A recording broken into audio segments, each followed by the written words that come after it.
Listening in last week, we had a fella called Noel Brannigan. Father Seamus, there may know him. Now, Noel Brannigan is currently in Sydney, Australia, where he's retired. He was born in the Commons, in the house facing the Commons beside Shane Tyres.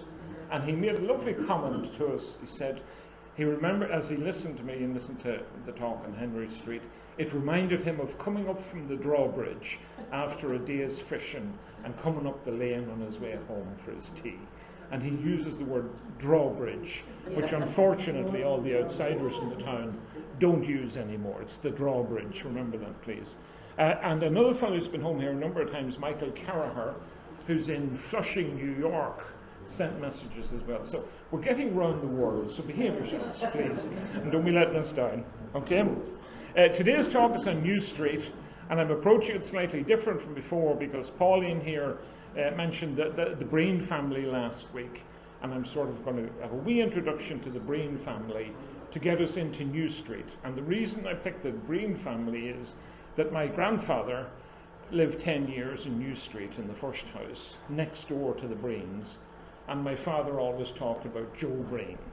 And we'll finish up here when we get to Joe and then into the New Street.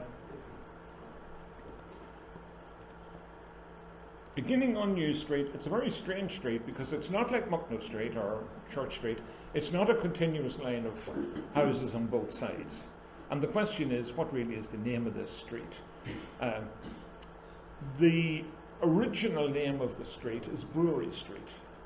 And the reason it's Brewery Street is that this part of the town had four of the most important institutions that the town ever had. The brewery up on Laurel Hill, which was then replaced by the Convent of Mercy, which is another important institution. On the other side of the street from the convent, you have the workhouse, which became the county home, which becomes now St Mary's Hospital. Now, a whole history of any of those things would take. I'm only giving them a little surface today. They deserve a history in their own right. And then when you come down to the bottom of the street, you have the railway station, and that's another very important institution in the town.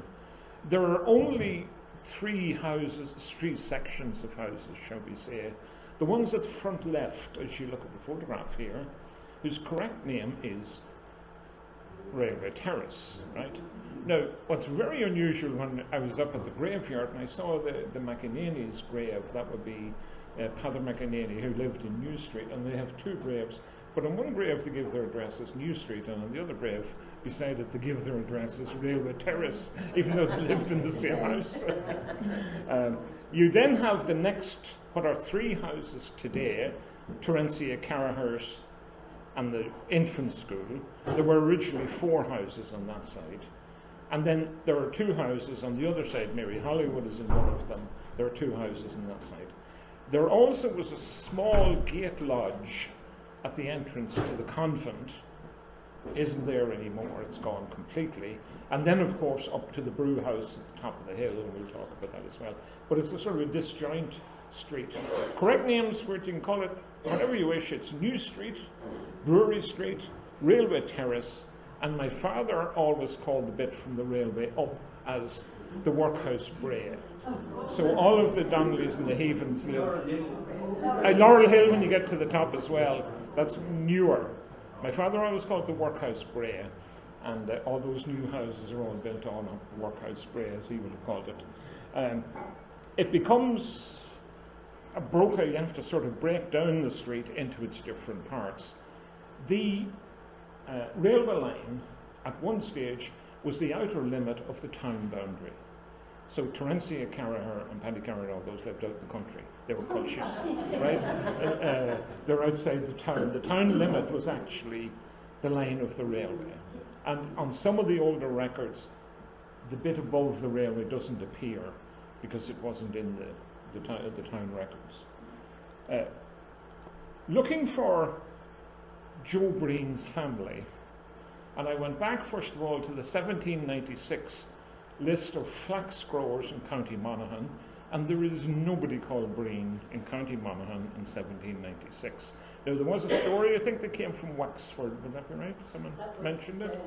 My guess still would be South Armagh, but anyway, they're outsiders originally, and sometime between 1796 and the 1820s, a man called Lawrence Breen came to the parish, actually came to Dunamine parish, just outside our parish, and as what I talked about last week, a linen weaver, okay?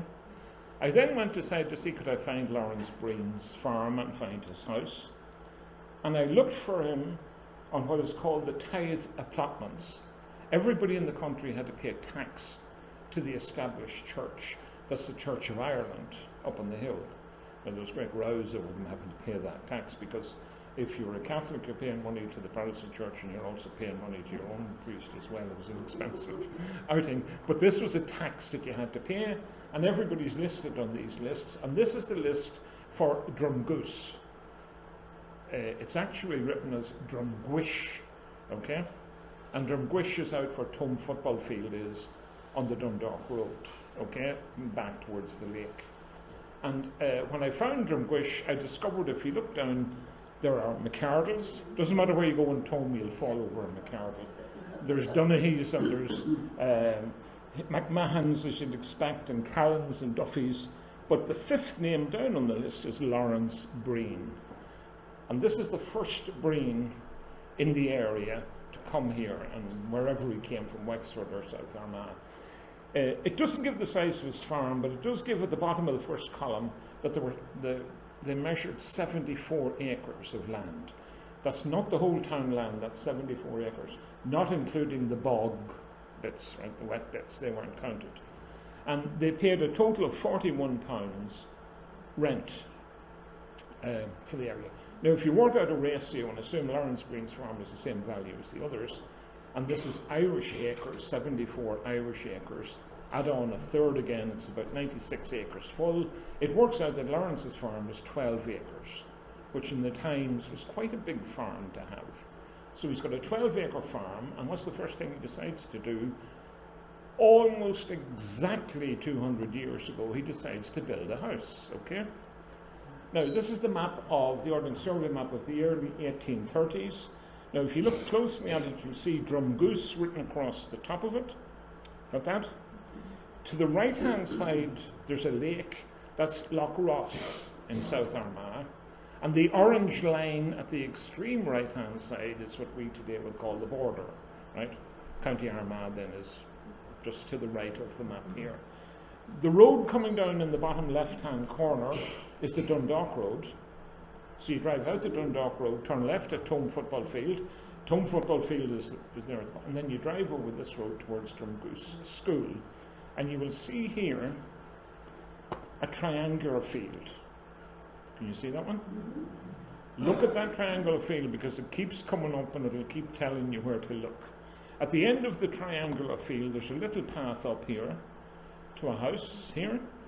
That is the house built by Lawrence Breen probably 200 years ago, approximately this year. There were 200 years there. So then I went out to see, is Lawrence Breen's house still there?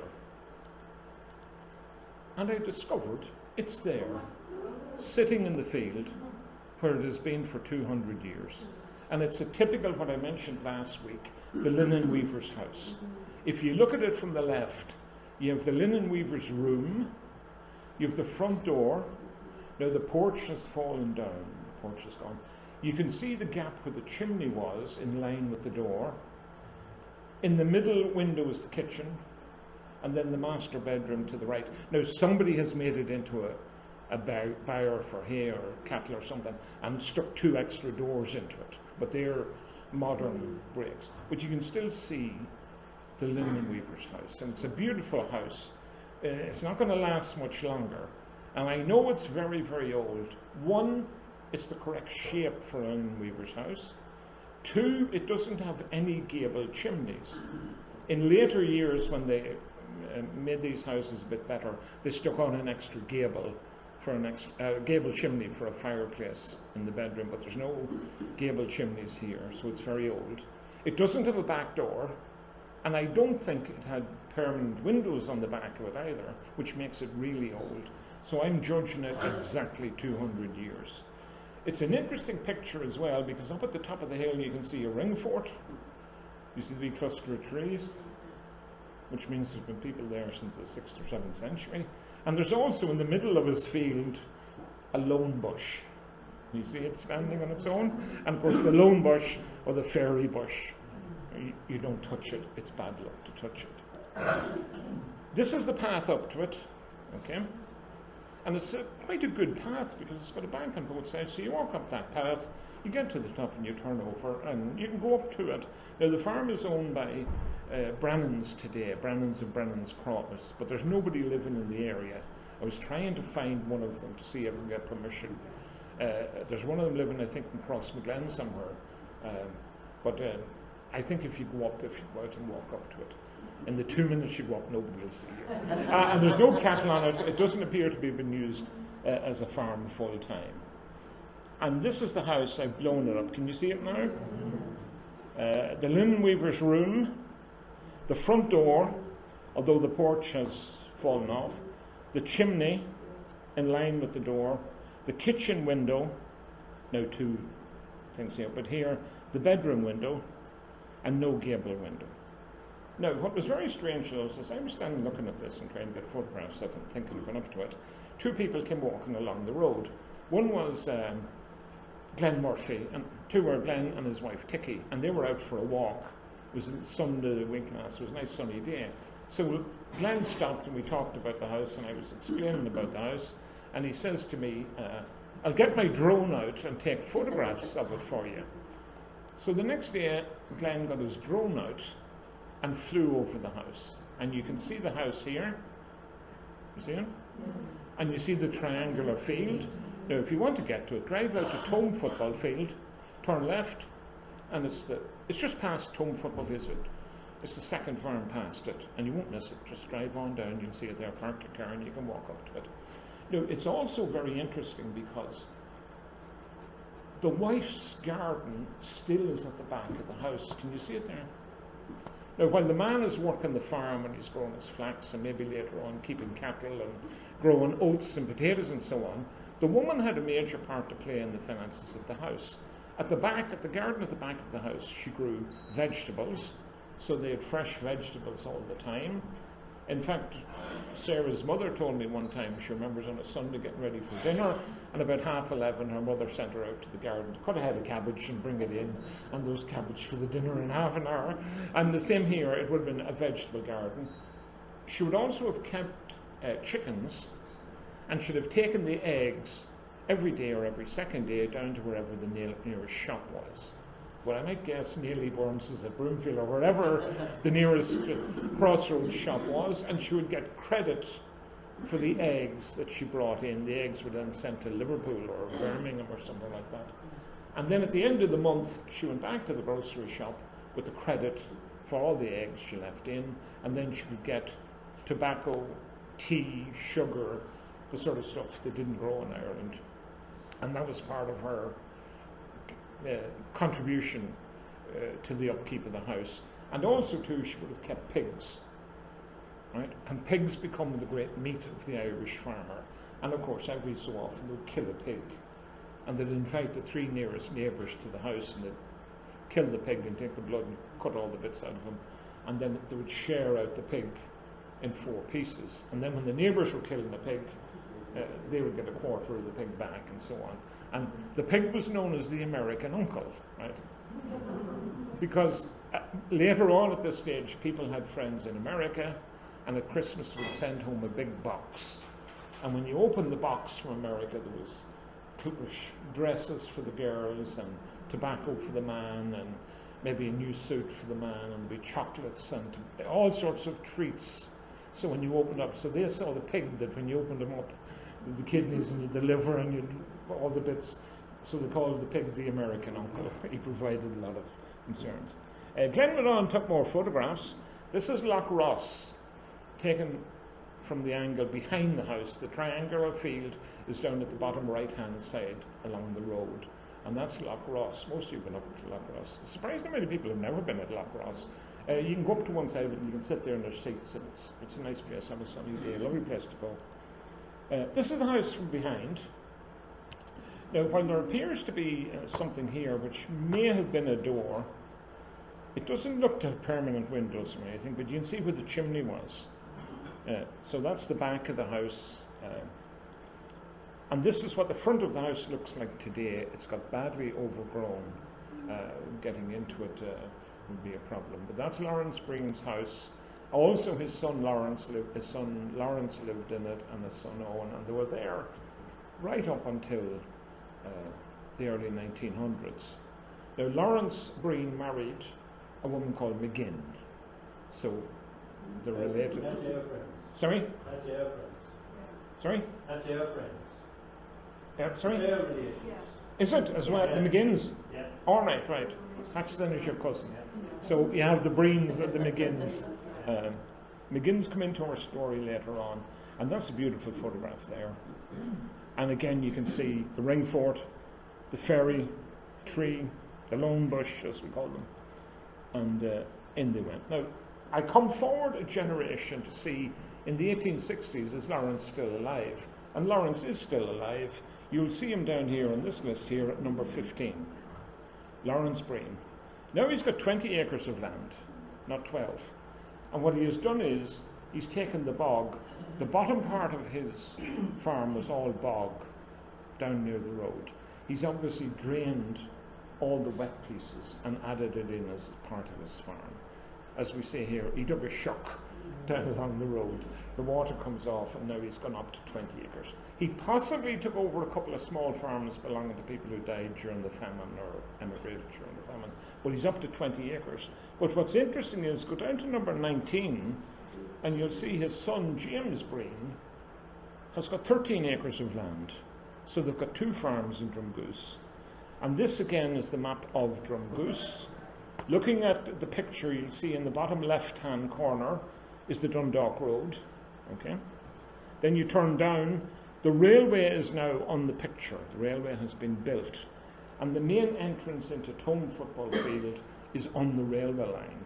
So then you drive past Tome Football Field, which is here along the railway line. And up here there are 2 farms. And there's Lawrence's farm. And there's his wee house. Sorry, here. His path up to the house. But his son James owns the farm next door to him. The one with the triangular field. And James lived in this house. And this is still standing along the road. And you can see it's the same basic design. Although James would not have been a linen weaver, they still continue to use the same design. And you can see at the top here a window, probably the front door here, another window, and there's probably a window behind this door, right? That's where James Breen lived. Now it's been done up, and new roof and all has been put on it. But that's along the road. As you walk along the road, you see this. And then Lawrence's is in the next farm beyond that. Worth going out to see. Then they move, one of the children called Patrick and another one called Owen move across to Anna Drummond, to the main road, the main Dundalk Road. And here's Patrick, owns 14A and 14B. His farm's in 2 parts because some of it's on one side of the railway and the other wee bit's on the other side of the railway, so it's measured in 2 pieces. Owen only owns land in Anna Drummond. He actually lived in Anna Lytton, a bit further over. This is the farm 14A. You see it here? That's the Dundalk Road running out. This is the railway line, and he also owns 14B, which is on the other side of the railway line, so he probably had trouble. There is a bridge along that road, getting cattle over and back. Now, I've went out to see Kathleen Lamb, if you know Kathleen, and that's now Lamb's house, which is actually on, this is the original Dundalk Road. This bit we have today is new. Shoe City is just to the right, okay? It's opposite Shoe City. And while Kathleen wasn't convinced that was Breen's house, I am convinced that's where Breens lived. That's where Patrick Breen lived. And Patrick Breen had a son called Michael, who inherited that farm. And then there became a wee dispute over the farm, or something happened in relation to that farm. And Michael Breen, the son, took over the farm, and he died in 1898. And this is his will, his last will and testament, okay? And he says in the will that he's leaving the farm to his son Michael, who is in the United States of America, but he can only get the farm if he should return home at any time within 2 years after my death to live on the said farm, right? But he never came home. And he says, in the event of him not returning within the 2 years, I bequeath my farm to my son-in-law, Hugh McGinn, right? So his daughter also married a McGinn, and McGinn's now pick up that farm, right? And he desires Hugh McGinn to work and benefit until my said son, Michael Breen, returns from America. And Michael never came home. The last person Breen to live there was Michael's widow, Catherine, who had a little shop on the site as well as a house. And she died about 1906.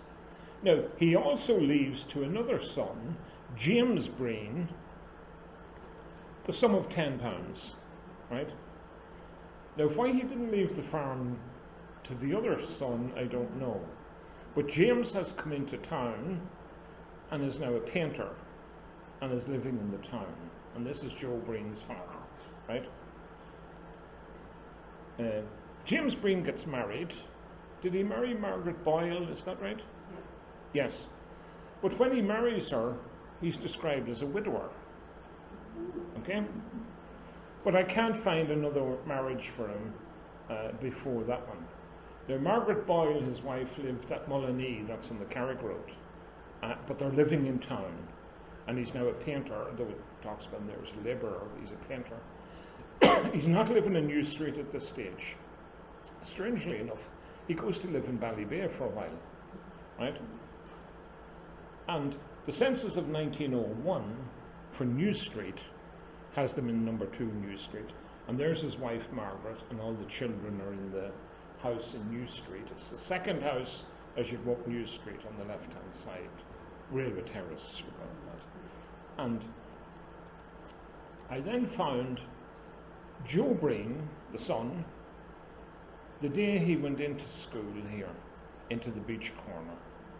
And he went into the Beach Corner in 1893, and there he is on the list, Joseph Breen. It gives his address as York Street.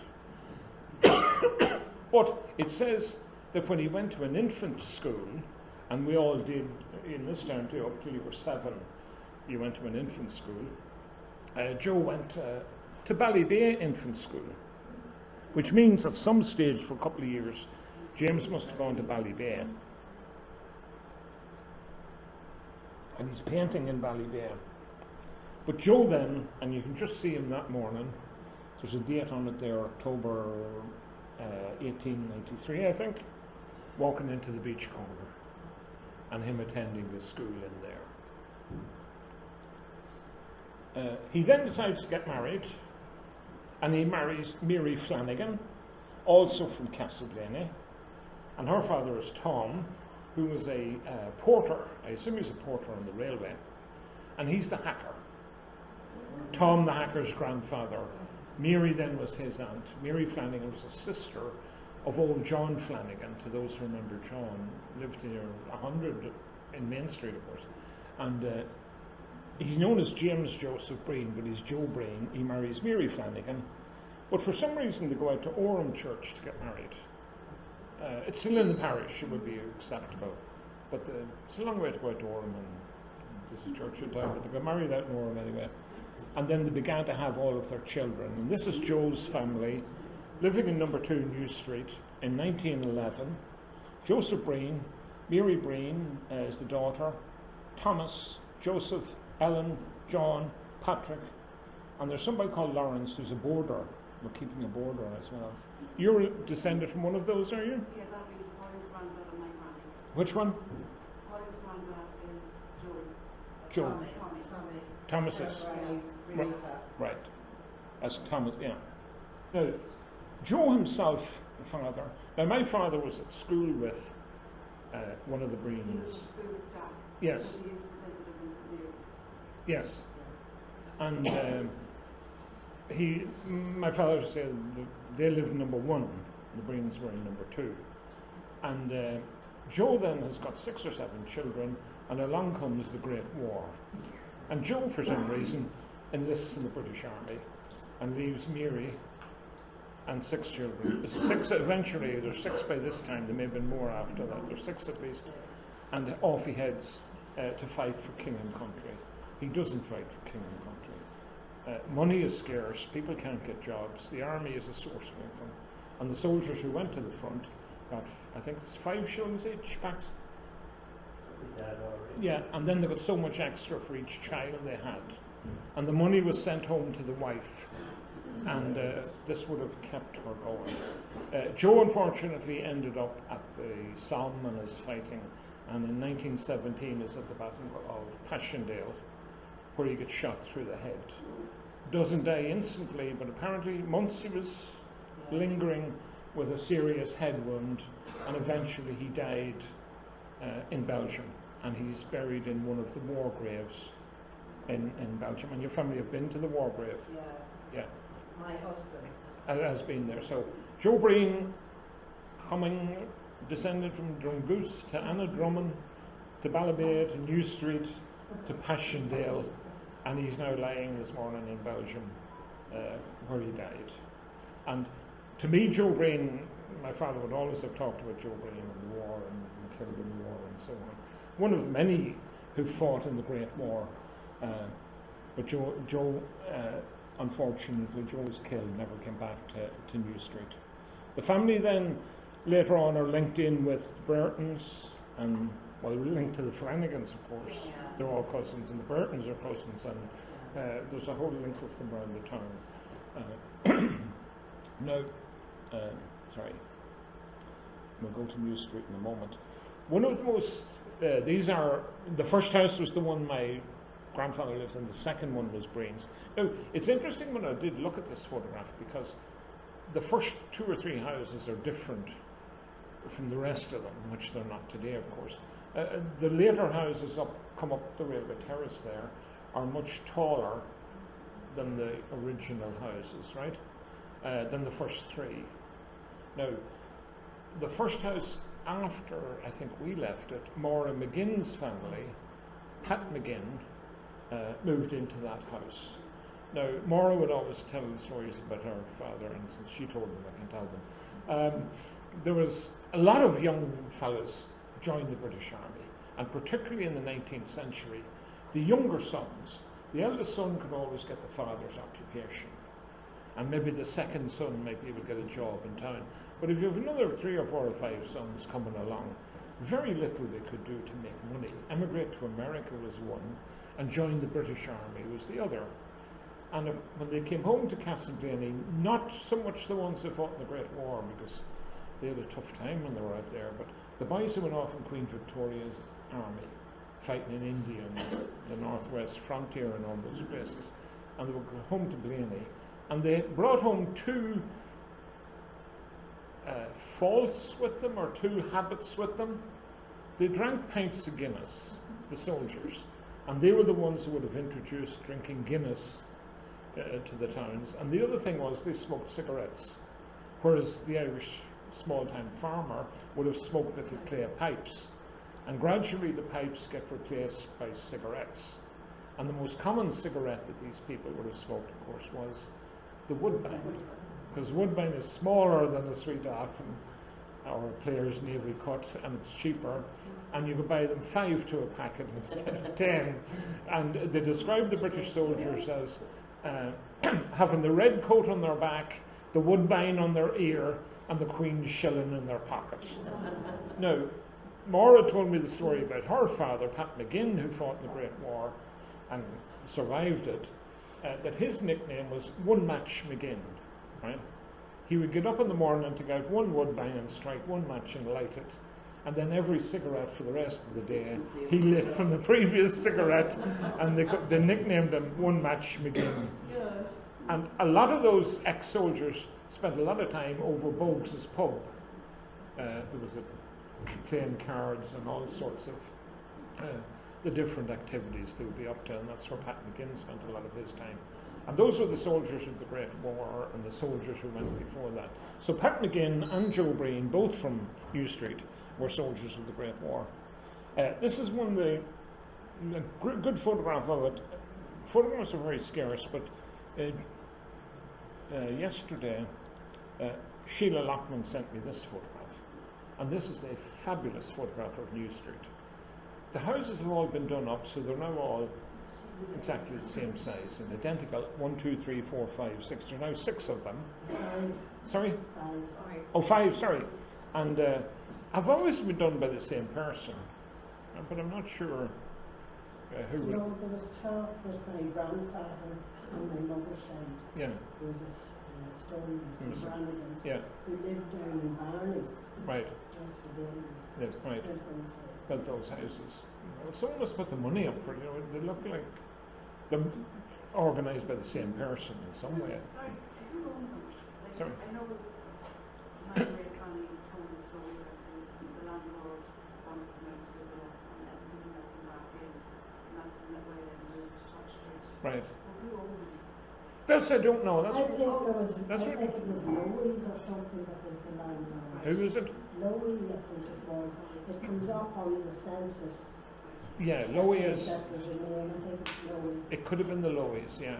Because They owned them, yeah. the Lowies had all the land from Barney Smith's up to nearly Ballymacmanus. That whole side of the street were Lowies. I have some maps. I didn't realise they came up that far, Lowies. No, the landlord didn't live in them. The landlord could have been anywhere, and not living in Castleblayney. And they would have done the houses must not have been good. The first photograph shows they mightn't have been the greatest quality of houses to have, but they've definitely been done up. This is a photograph taken in 1951, as you see, by Niall McGinn. That's Maura Riley's brother, and he took the photograph from the pedestrian bridge over the railway, because you can see his shadow at the bottom of the photograph. He then put some people into it. Okay, now if anyone can name them, is that the last house? That Patsy Trainer sitting on the bench, on the Sitting stone. down There's here. a big stone at Yes, that. all right. My grandfather standing in the door. In the door, that's Tom Lockman. Is he Tom? No, he's Yeah, Tom. Tom. Yeah, And my grandmother is sitting at the window. right. Noel Duffy, Susan Duffy's son is the chair beside her. Grew. um, Would he have been that old in 1951? yes, yes, yeah. Right. Go on down the next Ah, house. no, Who's the next house, Sheila? The next house is John McAnany's. John McAnany's. That's Father McAnany. And I Ian think- McAnany's. I think it's McManus then the neighbour next door. Right. It was McManus and then And- McGee's. And then Breen's, and And there's a then little lad with Pat McGinn. Patsy Trainer, but I think he was one of Dr. Duffy's So- that lived the other side of the Yeah, they lived across the river. beside Yeah, Terry Con. Yeah, Terry Carragher. yeah, yeah. And again, a fabulous photograph of a moment in time, shall we call it. Now, these are the people who lived in New Street, now not Railway Terrace alone, but lived in the whole of the New Street area, and who were voting in the 1938 elections. So they're 21 years or older, and unfortunately the list is in alphabetical order, so you sort of have to work out who's who and what houses were they in. Edward Donaghy worked in the sawmill. I don't know what house he was in. Margaret Breen, Pat McGinn, Mulligan. Devines had a tea rooms in one of those houses. These would have been the older version of the houses, not these ones. Thomas Lockman worked on the railway. Now, John Waters, who worked on the railway, and there's another Peter Waters at the bottom. Now, Peter Waters and Christy Roach lived across the street where Mary Hollywood lives, in the two houses on the other side of the street. John MacDonald was a labourer who lived in the little lodge, which was just at the main gates of the convent. When you went into the convent, there was a little lodge to your left-hand side, and he lived in that one. That's not the John MacDonald, Tony Donnelly's connection. They were different Donnellys. Mrs. Green lives in Terencia's house. Joseph Duffy is the doctor, he's in the middle house, and Robert Spence is the chemist in the main street, and he lived in the first house, what's now the infant school. Anyone know any of the others then for me? No, that's most of them, I think. Yeah. Mr. Johnson was the station master, so he lived in the big house across at the railway station. Right. He had a funny first name, Jason, I think, something like that. Now, these were the lists my father made. Sorry, the 1939 list is on the left-hand side there. This was a list, sorry, that first list I showed you were my father's members. Sorry, the one here is the electors of 1938. The list on the left here is the Northern Standard Middle list of all the people who lived in all the towns in Monaghan in their centenary edition of 1939, and they listed in alphabetical order the people who are there. Peter Brereton is now in one of the houses. Terry Carraher is there. Joseph Duffy, of course, is the doctor. John Duffy is the station master. Thomas Lockman's there. Pat McGinn, Robert Spence, John Waters, the porter in the hospital. So they're the people who live in the 10 or 12 houses. The electors now in the blue list are anyone who is over the age of 21, living in New Street, Railway Terrace, or that area, who could vote in the election. Now, Paddy Bagan is living on it. I don't know what house Paddy was in. He must have been only temporary. He must have only come to the town at that stage. You have Mary Breen. Then you have the Breretons, Dennis and Sarah. You have the Carrahers. Phil Clerkin is living in one of the houses at the stage. There's at least 3 different Duffy families, including the doctor. Flanagan's, Hughes, Langan. Anyone put a Langan to? I don't know Langan. John Lockman, Margaret Lockman, Thomas Lockman, and Thomas Lockman are all voting. That's the grandfather, the father, and the son. You know, it's the whole family who are over 21 at that stage. McAleer. Now you see Mary Ellen. What's called a middle mistake there. It's Mamie MacDonald, Nan MacDonald. They lived up in Laurel Hill House. And John MacDonald, who was the teacher in the square here, was born in that house. And Tony Donnelly's mother was one of those MacDonalds who was born in that house. I'll come to that house a bit later. John McEnany is Eamon McEnany's grandfather. Pat McGinn is there. McManus's are there. Spence, Traynor, Waters. Now, some of these people could be a servant maybe with Spence's. And because they're over 21, they can vote and they're on the list. It doesn't necessarily mean they had a house to themselves. They could have been living in one of the other houses. But that's the full list of adults in New Street in 1938. And funny how names keep getting lost as we go along. Now, this is the 1911 census. And you're going back 30 years, nearly 30 years. There's going to be huge changes in New Street. And house number 1 in New Street is the convent itself. And they list all the nuns who are in the convent. Right? Sister Immaculata, Sister de Sales, Emmanuel, Margaret Dimpna, and so on. Then you have the National School. Then you have the convent building itself. Then the lodge. And the man in the lodge is called Patrick Waters, and he's a railway labourer. Now you have the 2 houses on the other side of the street.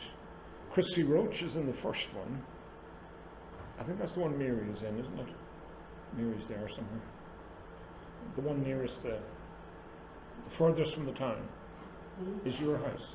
Yeah, that was Roach's. And then Farrelly's were in the next house. You come on down and you have switch over the street, you have Spence's with a domestic servant called Annie Whelan. Hunters were in the middle house, and Hunter was a chemist as well in the main street, and he'd retired up to that house. And a man called Hawthorne, who was a postman, is living in Carraher's house. And funny, I saw a note on some of the genealogy pages recently who were looking for a family called Hawthorne in Castleblayney. Now we come down to the railway terrace. Flanagan, Duffy, McAree, Duffy, McCabe, Tosh, who worked in the railway. Mulligan. James McMahon is in the third house from the end.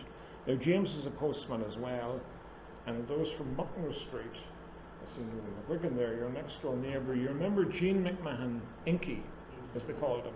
He worked in the shoe factory, and his job in the shoe factory was stamping the size of the shoes on the inside with indelible ink, so his hands were always covered in ink, and he was known as Inky. That's his father, James McMahon, who was a postman.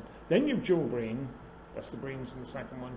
O'Neill's are in the first house, and one house in the street somewhere is unoccupied. That's the total population of New Street, including the convent, in 1911. So it changes, it can change.